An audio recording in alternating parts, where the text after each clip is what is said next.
Is this the dagger?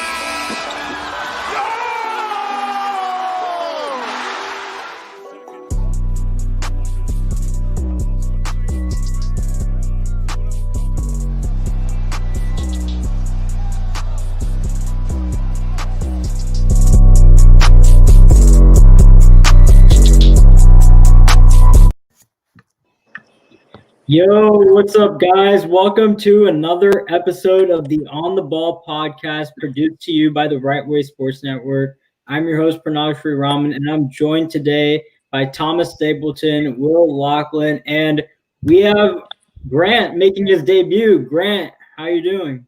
I'm great. Thanks for having me on, guys. I can't wait to get this started. Yeah, for sure. All right, so make sure you guys, let's starting off. Make sure you guys go download the TWSN mobile app for all the best sports content you could find. We have great articles, great videos, great podcasts. All of it is available on the app, so please make sure you go download. It's available on all platforms. But with that being said, guys, we had a couple playoff games today, and one going on right now, and one upcoming in a couple short minutes. Let's start off with the Denver Nuggets versus Utah Jazz. It was a close game that went to overtime, and the Denver Nuggets won by 10. Jamal Murray had 56, and Donovan Mitchell had 57. I'm going to start with Grant. Grant, what are your thoughts on this game, and how far do you see that series going? I'll tell you what, if that series is going to be like that game, we're in for a good one. Donovan Mitchell he couldn't be stopped. I mean, he went for over 50, man, and he was just unstoppable. And at the other end, Jamal Murray, you had him having a career game himself. And, I mean, you saw the two bigs of Nikola Jokic and Rudy Gobert having their battles. It was just a great game. I can't wait for more of the series. I think it's going to be a great one, although I'm going to have the Denver Nuggets taking that in probably about 6. So with that being said, I mean, Utah, they have Mike Conley out. Denver has Gary Harris and Will Barton out. So both teams kind of missing those key guys. But I think Michael Porter Jr. also, he wasn't playing down the stretch as we talked earlier with Pranav. So I got Denver here in 6, but definitely a good series. I can't wait. Yeah, I agree with what you're saying. I also have Denver in 6. I picked Denver in 6. This is a really exciting game. Donovan Mitchell had a Michael Jordan-like game. I mean, he was absolutely sensational throughout the entire game, knocking down big shots to force overtime. But it's really tough for the Utah Jazz because other than Donovan Mitchell, who's going to create for them offensively, especially down the stretch? You know, when the Nuggets defense is tightening up, all they have is Donovan Mitchell. You know, Rudy Gobert, all he's going to get is passes in the paint from Donovan Mitchell off a pick and roll. So their offense can just get really stagnant if Donovan Mitchell is, missing some of those really tough shots. You know, Donovan Mitchell, he's a really tough shot maker. But he also takes a lot of tough shots. And, the percentage of him making a shot is obviously going to go down, the tougher it gets. So I really like what I saw from Denver today. Michael Porter Jr. didn't really have the best game. They did take him out, but I think that was actually a good move just because in the context of that game and in that situation, Michael Porter Jr. wasn't exactly playing at his best. And Denver was playing really well with the guys they had on the floor. So I think that was actually a good decision in that situation. So I expect Michael Porter Jr. to hopefully get his offense going in the next few games. Really like what I saw, especially from Jamal Murray down the stretch.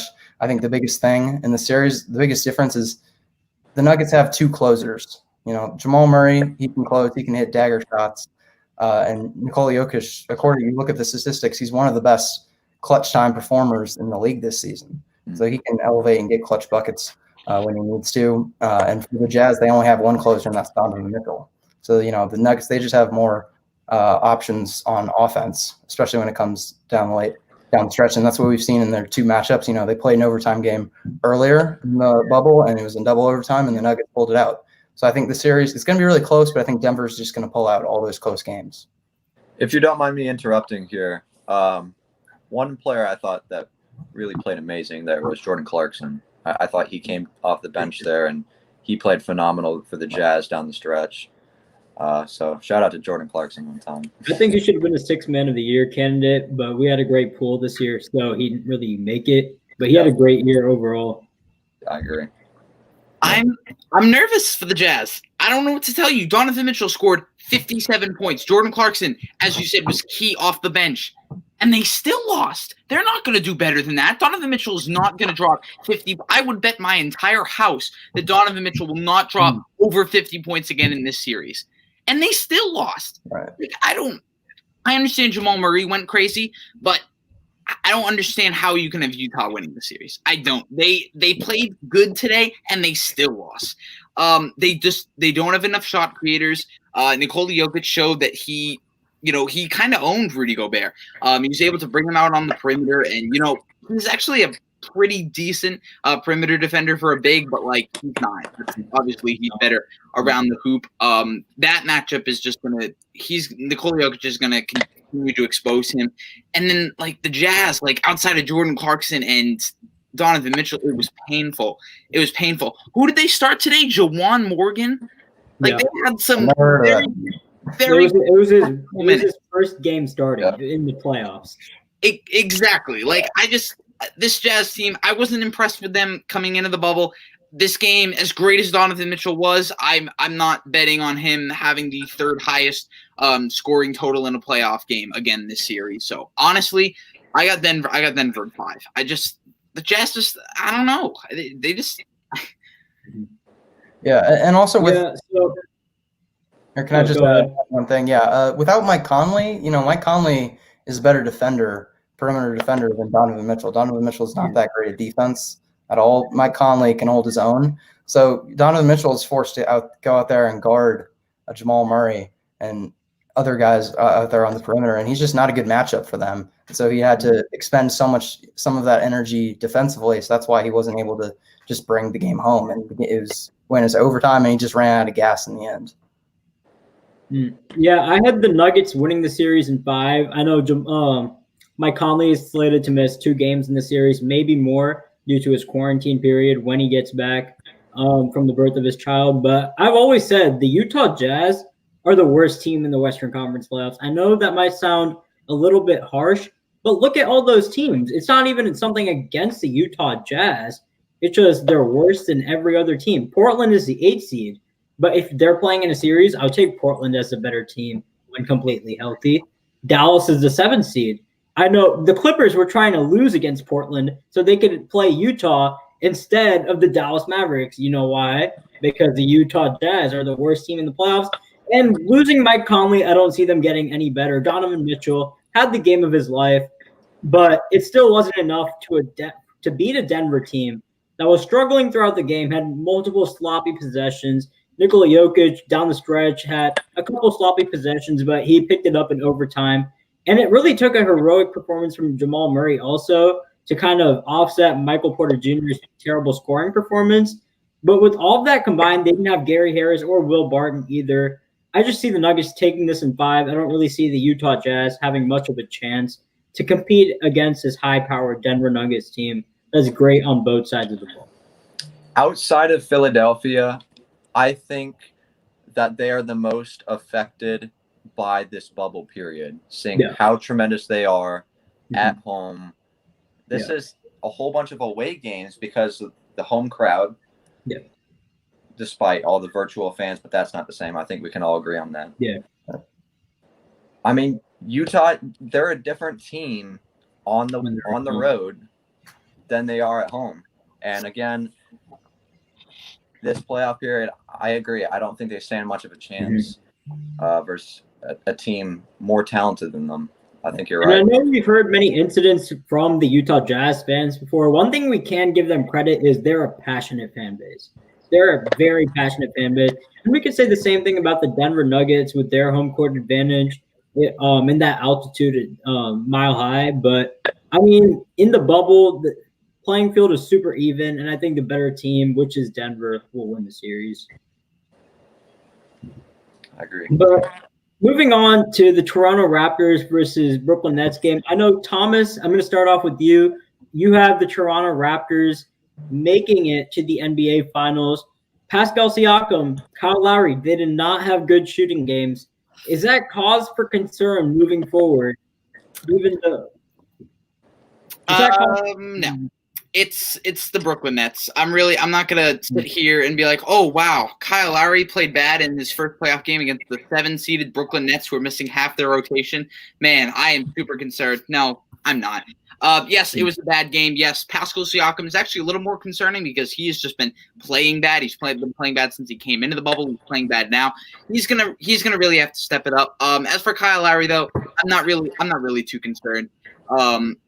But yeah, this Toronto team, they looked really, really good in the first half.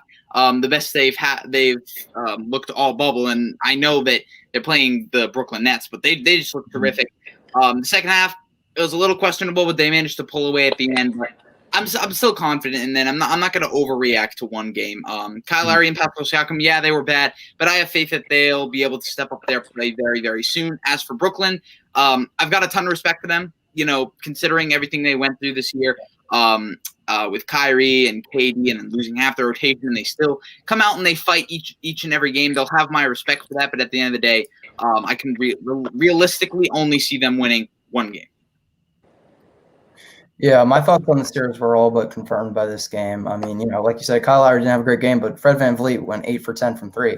I mean, Fred VanVleet just steps up his game in the playoffs. I think it's pretty clear. Last year he was big time for the Raptors in the playoffs. He's their best role player by far. And this year hopefully he can continue that trend. He put up 30 points this game. So the Raptors, as long as they take care of business in this series, like they did in this game, they're going to win every game. I can see the Nets stealing a game just because Karis LeVert, sometimes they can get hot offensively, and like you said, they're going to fight, scrap, and claw every game. And sometimes Pascal Siakam might not have the best game. And the Raptors, they can be up 3-0 and just have an off night. And, maybe their defense isn't as sound and the Nets can just steal a game. I like what Will said there. I definitely agree. I think I completely agree with the fact that Karis LeVert can get hot, and they still have Joe Harris, who definitely is another one of those guys that can get hot. With that being said, though, I got Toronto. I got Toronto in 6. Brooklyn, as I said, they can get hot. They just got a whole bunch of role players that just do their part. They kind of remind me of the Clippers from last year. They're not as good, but they play their role into where everybody finds their role, and it works. You can't really describe it. I mean, you're right. And they just make it work. And I think that Brooklyn can get 2 out of them. Obviously, Toronto is going to win the series. They're more talented. They're better coached. Toronto long-term, though, in the playoffs, I don't know if I can trust, given the fact that at the end of the day, sometimes you just need a superstar. You just need to get the ball to the superstar and say, take over the game. Because these games down the stretch they're not going to be blowouts. They're not going to be blowouts. And I don't know if I trust anybody on the roster, I'll be honest, with the Toronto Raptors down the stretch, first to Milwaukee. And those are where I have my reservations. So I'm going to say this. I think we all have Toronto pretty easily winning the series against the Brooklyn Nets. The main thing I'm looking for from the Brooklyn Nets in the series is how are these pieces necessarily going to fit around KD and Kyrie coming into next year? But something which concerns me about Toronto is I do not trust Pascal Siakam at all. I think he is one of the more overrated stars in the league. Thomas could probably argue with me on that, but Pascal Siakam doesn't necessarily excel in one category of basketball. He's a great overall player, but there's not a single category of basketball where he takes you over the top. Scoring, he's a pretty average scorer, above average scorer. He's not the most efficient player, but his efficiency is around league average. And defense, he's an average defender. There's not one thing Pascal Siakam really does that goes, wow, he could elevate into that superstar status right now. He's going to take my team to the NBA Finals, potentially win it. I don't see Pascal Siakam doing that. And that's why I think Kyle Lowry is personally the best player on that Raptors team. He impacts that team more. He's a better offensive player in terms of his scoring and efficiency, and he's a better playmaker. Thomas, what do you have to say to that? Boy. All right, I got a couple things to say. First of all, overrated. I get where you're coming from, but I feel like overrated is kind of like an opinion. It's more based off what the people think, and most people don't go around talking about Pascal Siakam as this great player. He kind of flies under the radar a little bit, but besides that, we have to understand that this guy started playing basketball when he was 18 or 19 years old. He is still developing each and every single year. I can't think of a star player in this league other than Giannis who has developed more than Pascal Siakam. He was so raw when he came into the league. He's definitely got some areas to improve. I wouldn't say he's average defensively. I mean, last year he was 2 votes away from making an all-defensive team, and he was a big defensive piece in their run last year. He's definitely not as good this year as he's taken more of an offensive load, but he's still a very good defender. His scoring efficiency actually is a little worse than I thought, which is a little concerning. But at the same time, with the Toronto Raptors, this has been a theme for them all season, but it's not just going to come down to one guy. They've got 6 different guys they can go to. I want to say they have like 5 or 6 guys averaging over 15 plus points per game. If you look at their scoring totals from last year to this year, several guys have marginally improved. So this team that's exactly what it is. It's a team. They don't have a superstar like Kawhi Leonard, but they've got a bunch of different guys they can go to. Fred VanVleet can get hot. Kyle Lowry is an elite floor general. And then you've got Pascal Siakam, who is he's been a great scorer. So I hear what you're saying, but at the same time, it's like we're going to see Pascal Siakam improve more. Whether you have your doubts about him being able to lead a team to the finals, I can understand that, but I think that we also have to look at the Toronto Raptors play team basketball. So I think that they're not going to have to rely on Pascal Siakam to be that number 1 guy. They kind of remind me a little bit, not as rough or as physical. I don't think he's that number 1 guy in general. I think Kyle Lowry is better than Pascal Siakam. I think Kyle Lowry is better than Pascal Siakam. I can see that. This team kind of reminds me of, like I said, not as physical, but the Pistons that won the championship in 2003 and 2004, I believe, or whatever year it was. They're well coached, great defensively, and they're a team. They play team basketball. And I know in this day and age, you need a superstar to win, but the Toronto Raptors are currently the 2nd seed without one. So I'm going to continue to trust in them. I'm not going to shy away from them. They had one bad game, but or at least Pascal Siakam did. But I'm still going to stick with my guns. I'm still going to stick with my boys. Yeah, you made some very good points. I need to see that from Pascal Siakam. Today, he was inefficient. It was 1 game. I get it. But we've seen him have these inefficient games as the main guy, the main scoring option without Kawhi Leonard. Obviously, with Kawhi Leonard, there's less of a load on him offensively. But I want to see him take that next step as the go-to guy down the stretch. Right. And to me, Pascal Siakam, as good as he is, he's an all-star.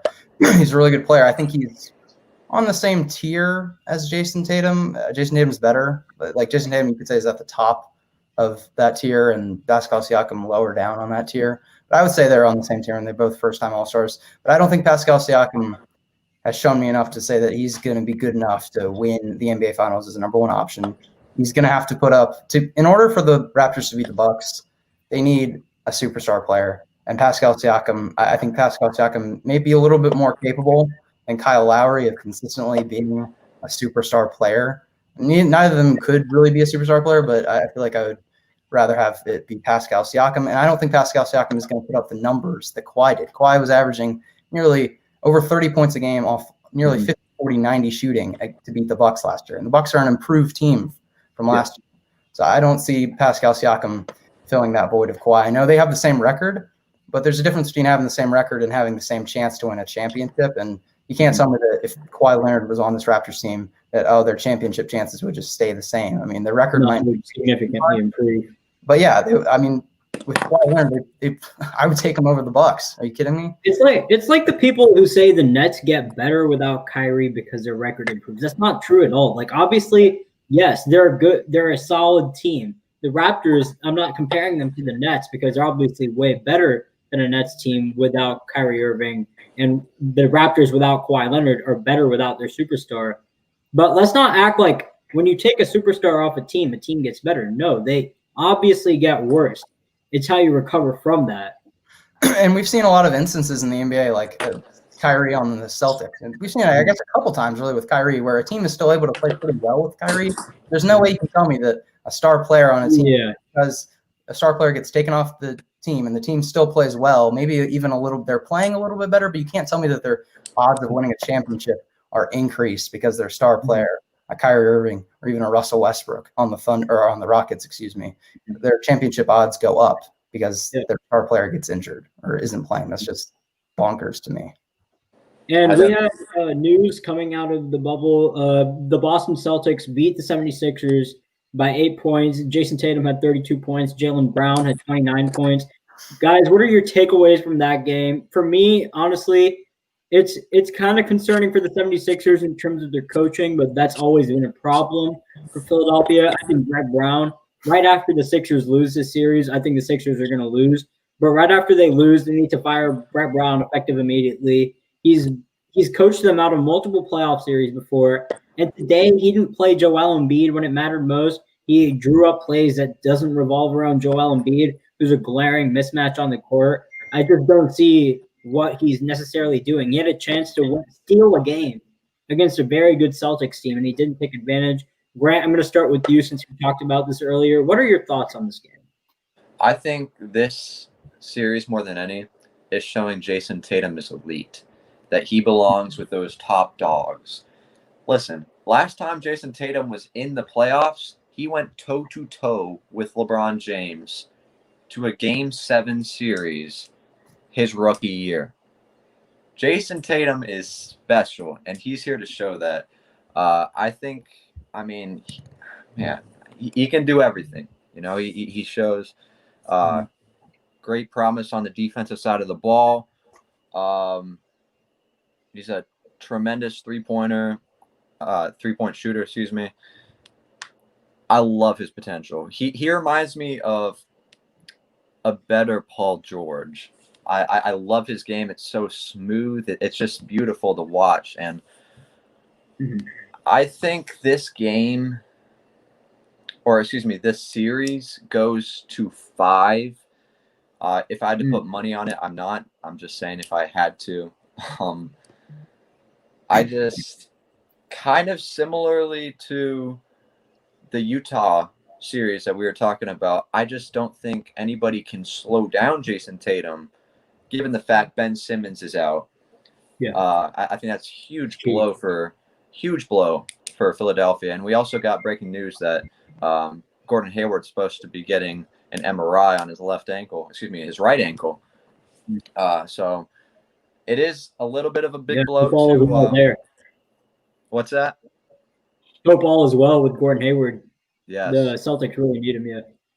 It is a big blow to Boston. But I think they still have enough to get them over the top, given the fact that they have that special player in Jason Tatum. But going back to what you said about Ben Simmons, that's another thing that relates to what Will said earlier in terms of taking our play team. If you go look at some impact stats like on-off net rating, it will show Ben Simmons is a negative, but he's really not. That's mainly because of his lack of offensive versatility. What he brings on the defensive end of the ball is so crucial to the Philadelphia 76ers success this season. And that might have honestly limited Jason Tatum or Jaylen Brown's effectiveness in the series, and that could potentially push it to Philadelphia's favor. But to say a star player is off a team and they all of a sudden get better, I think that's a ludicrous statement. But Will, go ahead. Yeah, if Jason Tatum is playing on the same level as Joel Embiid every game in the series, it's over for Philadelphia. There's no way. Just pack your bags. There's no way they're winning if Jason Tatum is playing on the same level as Joel Embiid. I mean, Joel Embiid has to play so well. He has to be far and wide the best player in the series. And we didn't see that game 1, did we? Push this. Yeah, and I mean, Tatum had a better game this game. So we've already given the advantage to Tatum so far.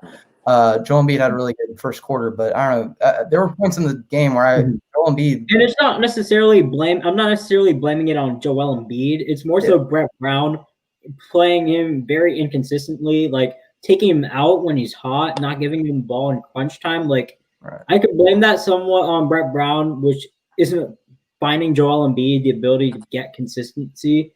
But yeah, like you said, if Jason Tatum is playing better than Joel Embiid, who is Philadelphia's only chance at winning the series, it's over. Yeah, and to me, Philadelphia they also have to shoot the ball as well as the Celtics do from the perimeter. They also, personally, I would take Jaylen Brown, the Celtics' third option, over the Philadelphia's second option, Tobias Harris. I think I would take Jaylen Brown over him. He's a better defender. I think he's just as good, if not better, on the offensive. He's more efficient. He scores the ball well. You just mentioned earlier that he had 29 points.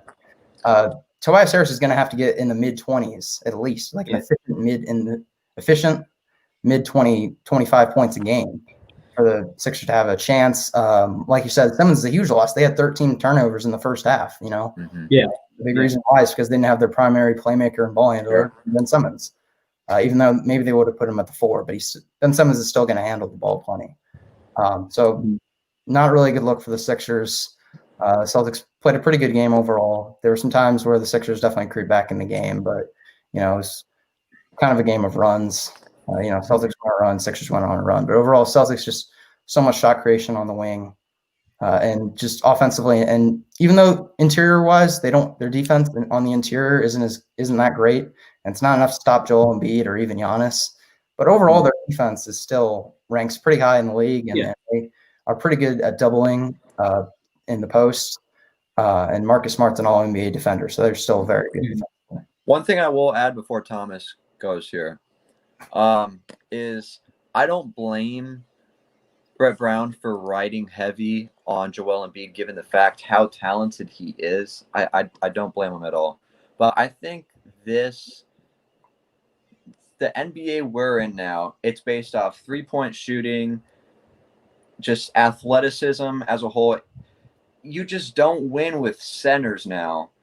It just doesn't happen. So anytime you're going to just feed it to Joel Embiid, sure, there's a height difference between Daniel Tyson and stuff like that, but it's just like the Boston Celtics three-point shooting with Kemba Walker, Jason Tatum, and even Jaylen Brown is a great three-point shooter there. They're just going to be unmatched, and that's just the reality of it. Listen, I've got the Celtics winning in 7 games. I've got the Celtics winning. Okay. I recently wrote an article on the Philadelphia 76ers and how I think they can what they have to do to basically succeed in the playoffs this year. Look, they had 17 turnovers today. I want to say they had like something crazy like 16 in the third quarter or something like that. They have 13 in the first half. Tobias Harris, what? They have 13 in the first half. So 13 turnovers in a half. That's bad. Tobias Harris was 6 for 15. Al Horford had 6 points. Josh Richardson was 7 for 17. Alec Burks was 6 for 15. I'm okay with what I saw from the 76ers. Okay? Look, they weren't that great. Okay? First of all, Joel Embiid, I think him only taking 15 shots is kind of a crime. I think he should have easily been fed the ball more. He's actually one of the more clutch scorers in the NBA if you look at the stats. But the thing is that the 76ers, they looked good. And then Brett Brown would just make everything so much worse. I think that everything that could have gone wrong for the 76ers in this game did go wrong. Yeah. And I think moving forward, there's only one way to go but up. I don't think they're going to have 17 turnovers in a game, or nevertheless 13 and a half again.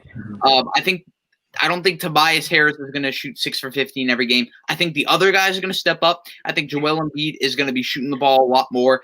Hopefully he can become a lot more consistent, because normally when he has nights like this, he follows it up with a 1 for 14 performance. But I don't know. The 76ers, when they put Matisse Thybulle on Jason Tatum, things were a little different. Tatum was still getting his buckets, obviously, but Matisse Thybulle was able to shake him. Thybulle is a great defender. Yes. Exactly. Already is a rookie. He's a rookie, and he's doing this. Imagine what he's going to be like in his prime. But anyway, I'm still a believer in the Philadelphia 76ers. If they win this series, wouldn't be surprised one bit. Wow. About the Nets, we winning in 5. Yeah, you can win in 5 next year. Mm-hmm. But right now, you'll be sent home in 5. Fox. Yeah, one thing I'm going to say about that what Thomas just said was, I think you can be concerned with the 76ers, because when you look at the guys on the roster, outside of Ben Simmons, who is your primary ball handler? Those guys are so used to kind of just standing in their corner and kind of just shooting that when Ben Simmons is out, who distributes and creates the offense in that sense, those guys need to step up as far as playmaking, and because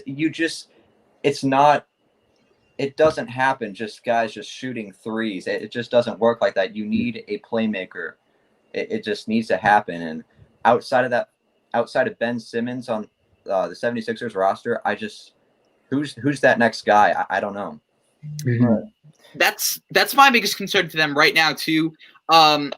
And there's really no getting around it. I mean, Tobias Harris had 8 assists tonight. Al Horford had 6 assists. I think both those guys will be able to contribute, but at the end of the day, I don't think either of them will be able to be primary playmakers. And yeah, that's a big concern. But I think we also have to look at the spacing now is a lot better too. I mean, Ben Simmons and Joel Embiid. I think that it's a shaky fit. It's not the best one right now. We're going to be able to see Joel Embiid in the post. I would like to see Al Horford on the bench and not starting. I mean, 6 points, 7 rebounds, 6 assists. Like, he's not getting it done. He was the negative 18 tonight. Like, he's not good. He's past his prime. Play Tobias Harris at his normal position, which is power forward. Put Matisse Thybulle. Start Matisse Thybulle. I want to make sure that they start Matisse Thybulle. But I'm still a believer in the 76ers squad. The playmaking, yeah, it's a worry. And Ben Simmons also not being able to guard Jason Tatum is a worry. I think that could have potentially really swung the series. But I don't know. I just feel like there's only one way to go up, after this performance, and that's up. 17 turnovers, all those missed shots. Like, I think they're bound to get better from here. Thomas, Thomas? I'm gonna hold on. Let me just add this one thing. Thomas, are those adjustments, coaching adjustments that you mentioned, are those real adjustments that we expect Brett Brown of all coaches to make? Like, I hear what you're saying and I agree, but I don't think Brett Brown is capable of making those decisions. That's true. That is true. So I'm going to quickly close this off by saying Ben Simmons' injury buys Ben Simmons and Joel Embiid another year. I want to see them try it out without with a new coach, because we've seen what Brett Brown can do. He just absolutely wrecks everything. And I'm going to transition to our next topic, actually, which was attributed in Justin's comment, which talked about playoff success for the Nets next year. Guys, the Nets are looking into Greg Popovich. You heard that right. Greg Popovich as their next coach. The San Antonio Spurs legend. He basically owns San Antonio, and they want him to come to Brooklyn to coach a dysfunctional franchise. And I wrote about this in an article earlier about how the Nets have no plan of action, and they're just showing that once again. Will, what are your thoughts on what the Nets are doing, and is this the right move, trying to target Greg Popovich? I mean, I feel like every team should want Greg Popovich, but they expect to actually get Greg Popovich. That's just ludicrous. That's absolutely ridiculous. I don't know why they're trying to get Greg Popovich. That's absolutely not going to happen. In my opinion, they should just get whoever Kyrie and KD want. And that's probably going to be Tyronn Lue. They probably want Greg Popovich, but you're not going to get anything you want. Exactly. Like my Wizards, I'd love for us to get Greg Popovich, but that's not going to happen. One's going to get Greg Popovich. That's impossible. It's not going to happen. But moving on, I think they should just hire whoever KD and Kyrie wants. It's probably going to be Tyronn Lue, because Kyrie was coach. I mean, he won the finals with Tyronn Lue, so he seems like a solid option. But in terms of the Nets' overall plan, I do tend to agree. I don't love what the Nets are doing. I mean, KD and Kyrie, they're still going to make them a contender if they can make the right moves. Personally, I think Karis LeVert, his trade value is going up. It's skyrocketing. I think they should trade. Two reasons I think they should trade Karis LeVert. And there's actually a name that I have on here on my sheet of paper in front of me that I'll share with you in a bit. But I think this would be a pretty good fit. If they traded for this player, I think they should trade Karis LeVert, because his trade value has been going up and up and up. I mean, he's the number one option on this Nets team, and he's shown that he can get hot. No direction. We went out to get studs for playoff success, any team that was able to get KD and Kyrie would give up what the Nets did. I'm kind of confused in terms of that comment, but the Nets did get KD and Kyrie, major props, but KD and Kyrie aren't playing. And other than KD and Kyrie, what do they really have in terms of what they want to do? Obviously, they have a really good foundation of young pieces, but it doesn't complement KD and Kyrie very well. They don't have great perimeter defenders, and they don't have a coach. They have Jack Vaughn, who has a below .300 winning percentage in his overall coaching career. So I'm not sure what the Nets are really trying to do, but yeah, KD and Kyrie, that's the only thing Nets fans are really saying right now. Right. Oh, we have KD and Kyrie, we're gonna be fine. No, there's other things to a basketball team that you need. Right. So, and Karis LeVert, to me, I think Spencer Dinwiddie fits better on this Nets, KD and Kyrie, because you can bring him off the bench and you can just let him operate the whole entire second unit. Karis LeVert's going to be on the court with Kyrie and KD, and Karis LeVert is most effective when he has the ball in his hands. And KD needs the ball in his hands. And Kyrie, and we've seen with Kyrie Irving, he absolutely needs the ball in his hands. Yeah. Like damn near all the time. So I just don't see that fit. Personally, a guy that I'm looking at right now, Drew Holiday. What if they traded Karis LeVert, I like that. Jared Allen for Drew Holiday? Drew Holiday would be a perfect fit. And it's not like the Pelicans are necessarily too attached to Drew Holiday. I mean, they kind of are, but at the same time, they're also hunting for young talent. Right. And and the Nets have that. They have Jared Allen, who would, is better than Jackson Hayes, in my opinion. Yeah. He's younger than Actually, what you're saying right now, what you're actually saying right now is attributed to our next topic, but I'm going to let Grant and Thomas pitch in. Okay, so Grant, go ahead. Yeah, I agree that I think that they need one more guy. And I completely agree with you, Will. I think Drew Holiday is the perfect guy, where he gives you versatility on the defensive side of the ball. He gives you that playmaking. I love that fit. I think another guy, potentially, I don't know if they want to move away from him, but some rumors have been going on of Bradley Beal. I think when you talk about the offensive outbreak, how talented offensively this team could be, oh my gosh. I mean, you're talking Kyrie, Bradley Beal, and Kevin Durant. That'd be insane, but the Wizards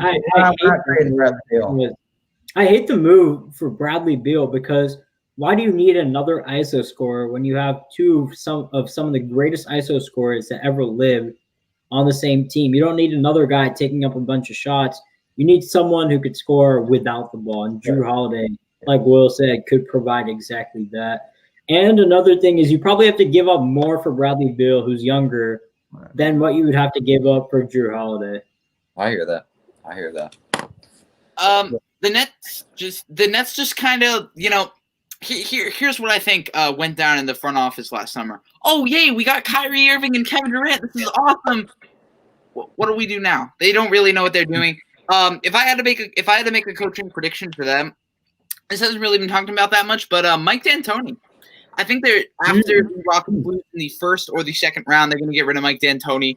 And then I think that the idea of coaching Kyrie Irving and Kevin Durant, two offensive phenoms, it's gonna have to get Mike D'Antoni excited. And I think if you're the Nets, you're looking at Mike D'Antoni. I mean, there aren't a lot of better coaches out there. I mean, I can't even think of one. You're not going to bring Kenny Atkinson back, so Mike D'Antoni may be the best option. He's the most experienced. And if you're looking for a guy to run a revolutionary offense, he's going to be your guy. But yeah, the Nets, what are they doing? They have no idea what they're doing. They've got Kyrie Irving and Kevin Durant, but they've also got so many other guys that don't really fit. I think Spencer Dinwiddie would be good off the bench, but he's a guy that is talented enough to play in end game scenarios, and he shoots 30% from three. And he needs the ball in his hands too. Same thing with Karis LeVert, although he's a much better shooter. If I were the Nets, I wouldn't go for another isolation scorer like a Bradley Beal. And while Drew Holiday would be a solid fit, I wouldn't even go for him. I'd go for a rim protector. The guy I'm looking at is Rudy Gobert. If they'd be interested in trading him, I don't know if that'll obviously happen. Rudy Gobert is also looking for a supermax from Utah, which I don't think any team should give Rudy Gobert a supermax. As great as he is, no, he does not deserve a supermax extension. No, I do actually like the fit of Jarrett Allen on the Jazz. I like the fit of that. I don't know. Sorry to interrupt. He's kind of like he's got the makings of a. Provides it. He's like a Walmart version of Rudy Gobert. Yeah. If you want to say it like that. But what Will said about Drew Holiday got an idea in my head, and we're going to transition to the New Orleans Pelicans, and they're also in the search for a new head coach. And what Will said about Drew Holiday being traded to Brooklyn can create a dream scenario for the Pelicans, where they get all of Brooklyn's young talent, Karis LeVert, Jarrett Allen, and then they hire Kenny Atkinson, pair him up with the young talent he was already working with, add him to develop Zion, Lonzo, Ingram. That's a match made in heaven. You know what's even more perfect? If they get Kenny Atkinson as their head coach, and if Jason Kidd would be willing to be the assistant coach. Yeah, I don't think Jason Kidd's willing to be an assistant anymore. That's true, but if he was, can you imagine Jason Kidd coaching Lonzo Ball? Lonzo Ball could finally actually live up to what LeVar Ball said he could be. Well, maybe not that much. I mean, he's never better than Steph Curry. Yeah, Steph Curry with the 40-inch vertical, right? Yeah. Steph Curry with the 40-inch vertical, right? To me, that would be perfect, but I understand Jason Kidd probably isn't going to accept another assistant job, and that's kind of why he took this Lakers assistant job to transition from this into being a head coach.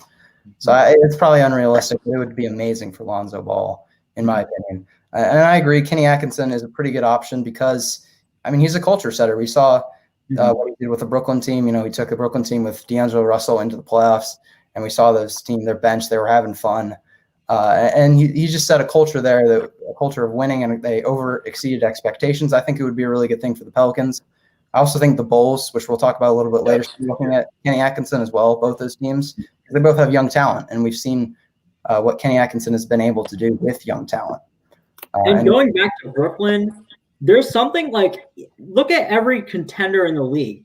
The Bostons, the Bostons, the Dallas even, LA, the Lakers. They have LeBron as their coach. Sorry, Frank Vogel, but the Clippers, they have Doc Rivers. The Bucks, they have Mike Budenholzer. The Celtics, they have Brad Stevens. The Raptors, they have Nick Nurse. Every coach on the market right now isn't necessarily a coach which you could trust to win a championship. They're more so the player development coaches, and that's why I don't really see Brooklyn living up to the hype everyone has for them next year, because their coach next year is not going to be that bona fide championship level head coach, a coach which you believe that guy can take me to a championship. And I know they have Kevin Durant and Kyrie Irving, but those two in the past, when they're leading their own team, haven't been the most successful at carrying their team to the promised land of getting a championship as the first option, like a LeBron James, like a Kawhi Leonard. So that's cause for concern on the coaching market. For the Pelicans, I don't really know. I feel like if you're the Pelicans, you look at your roster, you look at all the young talent you have, and while you certainly want someone to develop those guys, but like that team should have championship aspirations in about 3 to 4 years. So you want kind of a coach that can grow with that team. I don't think Kenny Atkinson is going to be the guy to take them to the next level. So I think from there, you don't look at proven guys, but you look at assistant coaches that have really good potential to be a good head coach. One guy that I want to look at, I don't know if I'm pronouncing his name correctly. Ime Udoka, or Udoka. He is the top assistant in Philadelphia right now. Great defensive coach. He coached under Greg Popovich. He's a guy that, he plays a physical style of defense. He's a pretty solid offensive coach. I think if you're looking for a guy that can just really grow with the team, I think you've got to look at maybe not necessarily Udoka, but if you want to look at a guy, just someone who can grow with your team, because I don't want someone established and then they're just years of underperforming in the playoffs, and then you're like, oh, we have to Something like a Mike D'Antoni is what you're talking about. Like, he's a great regular season coach, but when it comes down to it in the playoffs, he's come up short. Exactly. And Kenny Atkinson, like as good of a coach as he is, he's not going to take a team to the next level. It's a part of the reason why he got fired in Brooklyn. I mean, obviously another big reason was that Kevin Durant and Kyrie didn't want him. But I also think that at the same time, the Nets were looking into each other like, is this the guy that's going to be able to lead us to a championship? No, he's not. So I would just look at some really good assistants and see what they can do as a head coach. Mm-hmm. And in terms of Philadelphia, like you mentioned with Udoka, they could just hire Udoka. Like once they fire Brett Brown, they could just promote him. So I don't really see him going anywhere. Or he might just stay in that assistant role. Who knows? But to me, the Pelicans, I think they should either hire Kenny Atkinson or Mark Jackson. Great developmental coaches. And then you bring in a first-year head coach once that team is ready to take the next step. And in terms of the Chicago Bulls are going to get the leftovers of what the Pelicans are going to hire and who the second option is going to be for the Pelicans. Obviously, you see that the Pelicans are the most exciting coaching job in the league. You have all that young talent, Zion Williamson, a freak of nature. They have arguably one of the better young cores in the NBA. No one wants to pass that up, especially for Chicago that has proven to be a dysfunctional franchise ever since Michael Jordan actually left. Like even in the Derrick Rose days, they were dysfunctional. So Chicago is not the most exciting option compared to what coaches would have to work with in New Orleans. Will, what do you have to add? Yeah, for the Bulls, I agree that the Pelicans are definitely a lot more of an attractive offer just because their young talent far exceeds what the Bulls are able to offer. And the Bulls have a pretty nice young core. But, under Jim, they obviously weren't really able to live up to contending to the playoffs. My expectations for them for this season was to compete for a playoff spot, and they were not doing that at all.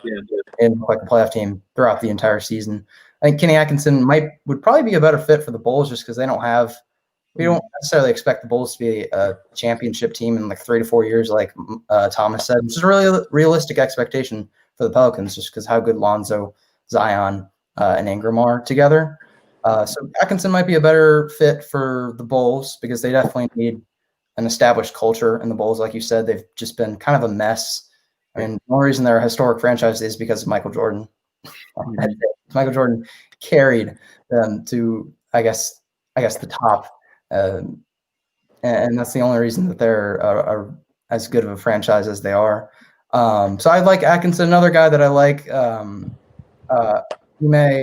Udoka, like Thomas said, but you're right. Brett Brown, if he's gone, then Philadelphia should hopefully promote him to head coach. Maybe we'll see. So another guy I'm looking at is Wes Unseld Jr. Because the main reason is he has a connection to Carney Chovas, who's the Bulls president right now, and he's done a pretty good job replacing who they had before. And he also has Wes Unseld Jr. Has Nuggets experience. Both of them. I believe Carney Chovas was the president of the Nuggets, and then Wes Unseld Jr. is an assistant coach for the Nuggets right now. So I really like, they've obviously worked together, and we've seen what the Nuggets, the core that they have, and how well they're playing. I mean, they have one of the best young cores in the league, and they're still competing and contending, which is pretty incredible to think when you think about it. So I think he would be a solid option, but him and Atkinson would be my top two.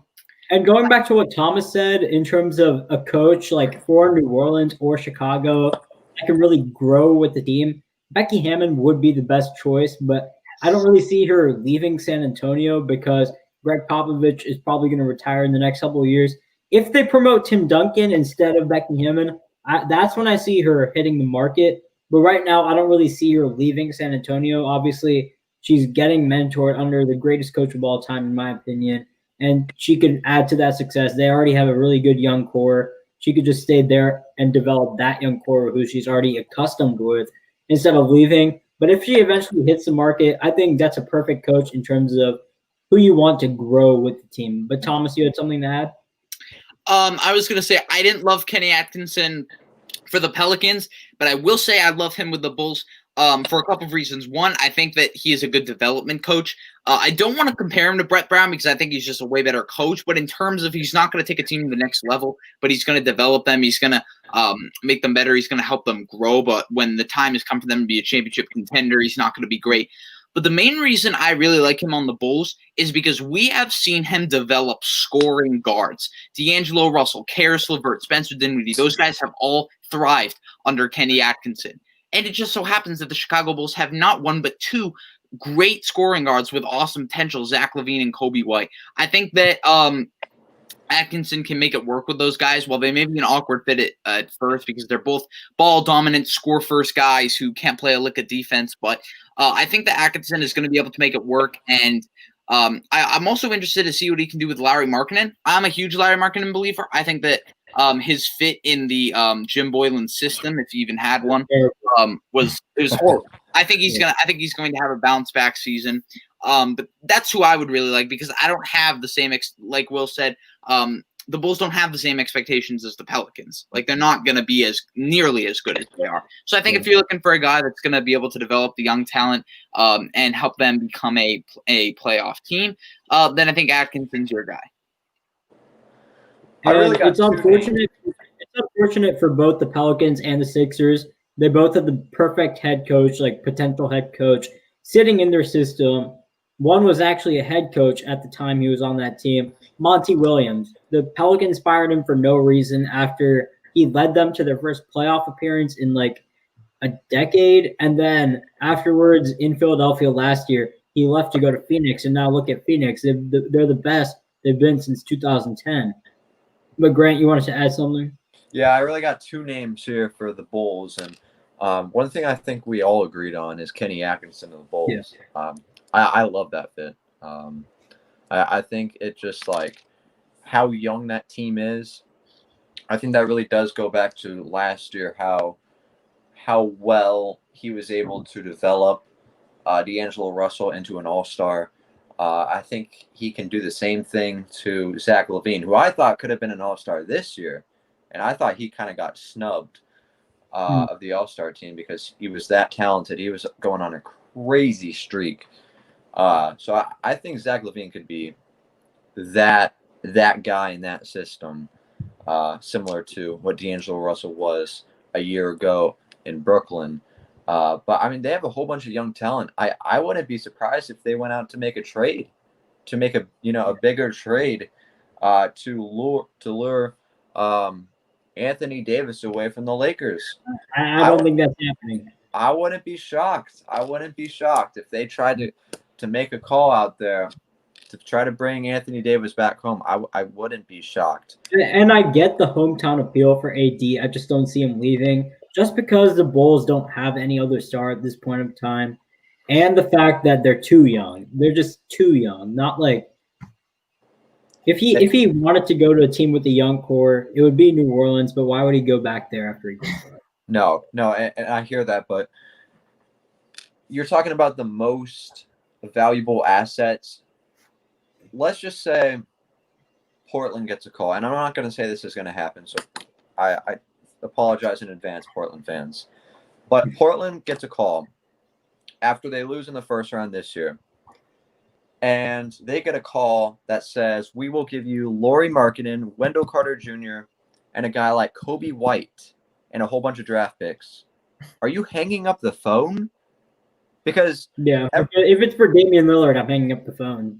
I could get way more for Damian Lillard than that. You think you can get? I don't know. I think I could get a better package. I think I could get a better package for Damian Lillard. I don't know. Those are like top of the tier guys. I like that package if I'm Portland. And I'm listening. Like I said, I think Kenny Atkinson's the perfect guy there. If we're just talking about right now, try to bring back to what we were talking about. Kenny Atkinson, the number one guy. And another guy I'm looking at is Sam Cassell of the Los Angeles Clippers.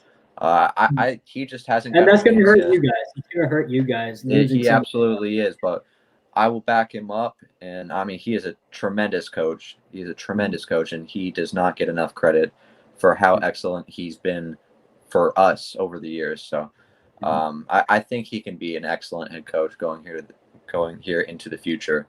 So Sam Cassell is definitely a guy I'd look at. Mm-hmm. And we're going to transition into our last topic, which is relating to young talent and development. Which team do you guys think is the team of the future? Obviously, last decade we saw Golden State was that team that fit the description. 2 decades ago, we saw the Lakers fit that description. Which team do you think is going to dominate the 2020s, and why? Will, I'm going to start with you on this one. All right, this is a tough one. I got quite a few teams. In the East, there's not as much. Yeah. The team, it's tough because I think you really got to look at the core, just the core 2 to 3 core pieces. On the Celtics, you look at the Hawks. You look at even a team like the Miami Heat. They got 3 to 4 young guys. But I'm going to roll with the Boston Celtics just because Jason Tatum, I believe, is going to be a top 5 player. Like Grant mentioned earlier, a better version of Paul George. Maybe Paul George, if he didn't have that catastrophic injury 6 years ago, he could definitely turn into a player like that. I think he's going to be a top 5 player in the league at some point in his career. And Jaylen Brown is also another excellent wing. I mean, you're talking about 2 excellent wings, like a Kawhi Leonard and Paul George kind of combination, just a younger version of that. Jason Tatum could turn into a top 5 player, and Jaylen Brown is going to be an all-star. In my opinion, he was a fringe all-star this year. He had an argument, but I'm not mad that he didn't make it. But he's going to be an all-star in the future. So I look at Jaylen Brown and Jason Tatum as just an elite 2A combo in terms of what they can offer. They fit very well together, and sometimes not all great wings can fit together, but they fit excellent together, and they're both great on defense. They both can score. They both can shoot. They can both do it all. Jason Tatum is better, but they're both very productive, very skilled, very talented. And some of the other pieces for the Celtics, I mean, they have some other young talent that's not necessarily in their rotation. I mean, Grant Williams can sometimes crack. Edwards, yeah. They got Robert Williams. Taco, right? Taco. They got Tremont Waters, Carson Edwards. So maybe if one of those players breaks out and actually ends up being a really good rotation player, I mean, I expect a couple of them to be rotational players in the future, but maybe if one of them can just be a really good, solid starter for the Celtics, then I'd really like the Celtics' future. It's tough because I got 3 teams that I'm really looking at here, and I'm gonna list them off to you because I think they're kind of even here, and that is the Toronto Raptors. I believe the Toronto Raptors with Masai Ujiri, how he's been able to bring in talent, young talented guys like Pascal Siakam, a guy we were talking about earlier, Fred VanVleet. They have so much young talent on that roster, and they're well coached. Like I said, I trust that front office. That's a team I'm looking at as far as like going over the top, as far as winning championships. Boston Celtics is another one. As you know me, I'm super high on Jason Tatum. As you said, Will, Jaylen Brown, another guy that I like a lot. And another team is the team that went undefeated in the bubble, and that is the Phoenix Suns. I like what the Phoenix Suns are doing with Monty Williams, Devin Booker. They got DeAndre Ayton. I'm a huge Kelly Oubre fan. I think Kelly Oubre is excellent. I just like their defensive mindset that they're kind of transitioning to. So that's a team I think could surprise a lot of people as far as taking that next step there into the future. I have a hunch about a team that Pranav wants to use, so I'm going to try not to steal them. I've got 2 teams. The first team I'm going to choose. This was a no-brainer. You can go ahead and use a team. It's fine. It's fine. No. It's fine because I got 2 other ones. Team is going to win a championship. What? This one was a no-brainer to me. I think if you look at a team that has serious championship potential, like I look at them and I say, yeah, they're winning a championship, no doubt. It's got to be the Dallas Mavericks. I mean, you have Luka Doncic, who I actually think has legitimate top 10 potential of all time. I'm extremely high on him. Kristaps Porzingis has been playing absolutely out of his mind in the past 20 games, and he looks like he's fully healthy now. It's just that simple. If he can keep that going, Dallas has proven time and time again that they are a top-tier organization. Rick Carlisle is one of the best coaches in the NBA. Mark Cuban is one of the most respected owners in the league. He knows what it takes to win a championship. He's got the superstar player. He's got that elite second option. Now it's all about building the perfect team around those guys. He's done a really good job so far. They're going to need to continue to add pieces, but they've done a great job so far. If I had to pick one, my main team is going to be the Mavericks. My second team that I'm going to bring up is the Memphis Grizzlies. I think they've got an extremely bright future. I'm a big fan of John Morant, huge fan of John Morant. I think he has legitimate top 5 in the league potential. Don't know if he'll hit it, but I think it's there. Jaren Jackson Jr. he's playing out of his mind before he got injured. And I think if you're looking at a guy that fits the modern NBA perfect and is a perfect complement next to John Morant, like he's going to be your guy. Dylan Brooks, as much as I don't like him, he's a solid piece. You've got Jonas Valanciunas, Brandon Clark, who's a beast off the bench and could be a starter soon. Maybe even Josh Jackson if he becomes something. Like, this team has a bunch of different guys. The Grizzlies, I really like their head coach, Taylor Jenkins. I think they're also a great organization. That's kind of important to me, too. I don't want to pick some crappy organization that's dysfunctional in the front office. Like the Grizzlies and the Mavericks seem like two very well-run, well-coached teams, and I think that's important. Like, it's great to have talent, but you have to be able to function properly. So yeah, those are my two teams. So all of you guys mentioned really great young cores, but we're talking about a potential dynastical situation or multiple championships. A couple teams come to mind. The Dallas Mavericks obviously come to mind because they have the best young player in the sport outside of Giannis Antetokounmpo in Luka Doncic. We don't know what Giannis's free agency decision is going to be. So based on what we know right now, the Dallas Mavericks, I had the New Orleans Pelicans ahead of this team for the longest time. I had the New Orleans Pelicans, but the injury concerns with Zion, Lonzo Ball's development and lack of aggression per se, and Brandon Ingram's real fit with the team alongside Zion. They just have a lot of it's just a mess in New Orleans. They have a great situation, they have great potential, but right now I'm not very confident in them. The team I'm extremely confident will win a championship alongside Dallas is the Denver Nuggets. Like, I've been hyping them up all year. Michael Porter Jr. is the real deal. I've been saying since the day he was drafted that he was going to be the second best player from that draft class, even ahead of a guy like Trae Young. And I know that might sound a little bit premature right now, but going down the line, I can really see that happening just because of the way his game is more suited to the modern NBA. I know Trae Young is a great player, but his lack of defensive portability is really concerning.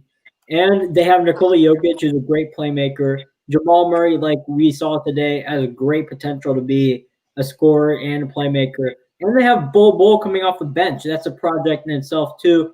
And they have Michael Malone, who's a great head coach. I know Rick Carlisle is also a great head coach. That's why Dallas and Denver are the two teams that are going to be the best teams going forward in the Western Conference due to the fact that they're great all around. They have great coaching, great ownership. From the top to the bottom, they're great. They're well-run. And I just see Denver as a team that's high-powered on offense and high-powered on defense, winning at least a couple championships. I thought you were gonna go with the Pelicans. That's because I know Zion's your guy. I know you love Lonzo Ball. One thing. I think I brought it up a couple weeks ago, but I'll say it again. I think Michael Porter Jr. will have a better and more successful career, barring no unforeseen injuries, than Jason Tatum. I think he's got all the makings of a future superstar. I think that's who the Nuggets really need right now. Jamal Murray, he's been great. But to me, it's the inconsistency with him. Obviously, he's still young. He's still he still has time to grow. But right now, he kind of just is too inconsistent for me at the moment. I think Michael Porter Jr. is the guy that could really take them over the top because of this consistent night in and night out ability to score from really anywhere on the floor. Doris Burke said it best today. Like, he gives you serious Kevin Durant vibes. Yeah. The pull up, the mechanics. And Kevin Durant, don't roast me on Twitter either if you're watching this. But yeah, I I like this. I like that pick. I do like the Nuggets. I think they've got everything they need. Like you said, top to bottom, they're an elite organization. I definitely could see them winning a couple championships. One team I'm going to add is OKC Thunder, and I know Pranav's going to be happy about that. But I love, for people that don't know, I'm a Los Angeles Clippers fan. We're currently losing by 9. I have the game pulled off to the side here, but I promise I'm paying attention here. But I love Shai Gilgeous-Alexander. I'm a huge Shai Gilgeous-Alexander fan. I think he can really turn into something special. And when you talk about the Paul George trade, you talk about all those draft picks they have lined up in the future. So sure, they might have guys like Chris Paul, who's older, and Steven Adams, but you don't think those guys could be worth of trade value later on? I'm not saying right now, but later on, those guys could be worth something. And I think that they're another organization that's just smart. They know what to do, what's going on. They're another sneaky one of those teams. And if I may interrupt before Will gets another statement, as an OKC Thunder fan, we're hoping for Imani Bates. Imani Bates, prospect that's coming up in a couple of years, is a generational talent. He's basically Kevin Durant 2.0, has a shot, has a handle, has great defense. Imani Bates is the real deal, but picks do lose value once they are actually announced. So I don't know how that's going to turn out. I want to actually see like the picks like finalized before I can bank anything on OKC. But we'll get the final statement.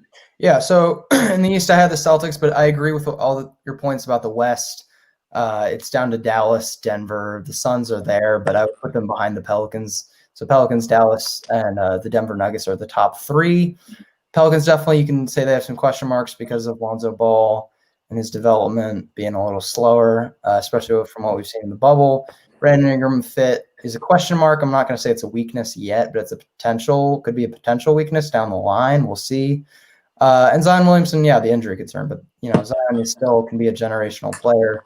The fact that he's averaging damn near 23 points with really no real offensive tool bag, I guess is the word I'll say. Like he just takes the ball, bully ball, layup.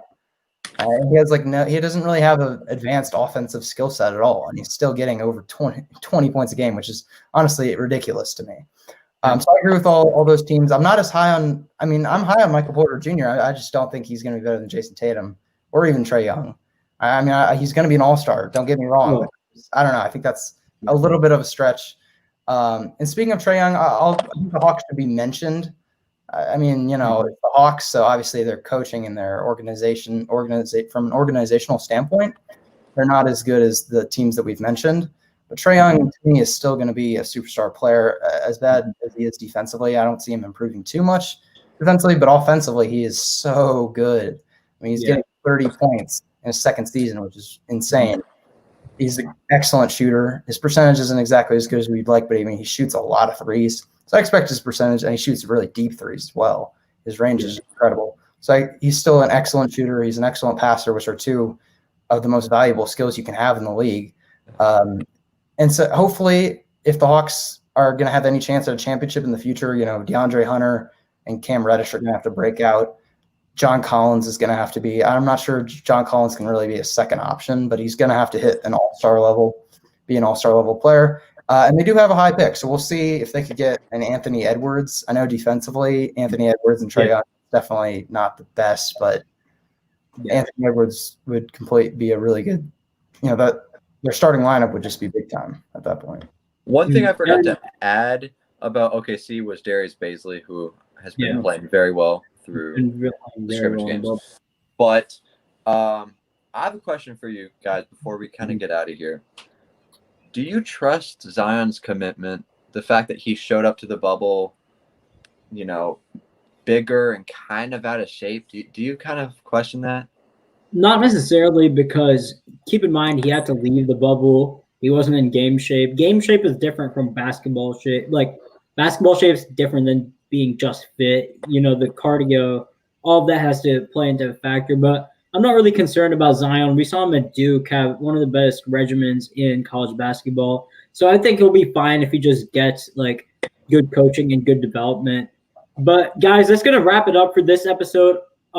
Thank you for tuning in. If you tuned in, and next on Thursday we're gonna have our draft lottery edition. Make sure to tune into that. We're gonna break it all down right here on the On the Ball podcast. But thank you for tuning in tonight. We're out. Peace.